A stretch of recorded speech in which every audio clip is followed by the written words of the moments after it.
මම් පුංචි කාලේ අපේ ආච්චි මට කිව්වේ මාව කුණු ගොඩෙන් අරන් හදාගන්න ගත්තේ කියලා.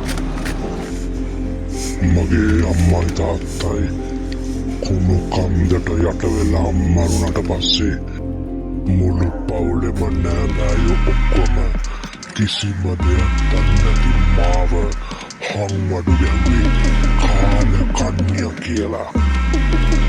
කොහෙන් හරි අහුලගත්ත දෙයකින් මම මගේ බඩගින්න නිවාගත්තා.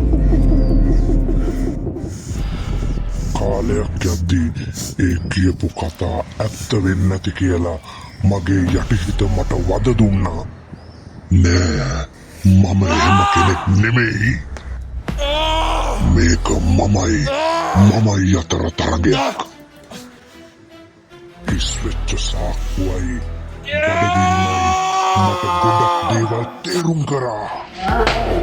මාව අඩවපු හැමෝටම දවසක උත්තර දෙන්න එනවා කියලා මම තීරණය කළා. මං එනවා යකෝ. නමුත් ඒ තුවාලය කවදාවත් මගේ හිතින් මට සනීප කරගන්න බෑ. කුණු ගොඩෙන් ගෙනාපු මම අද තැනකට ඇවිල්ලා ඉවරයි. අඩෝ, මේ තව කෙනෙක්ට වෙන්න ඉඩ තියන්න එපා. උඹ හැදියන්. මේක කතාවක් විතරයි. මේ වගේ කතා තව ගොඩක් ඇති.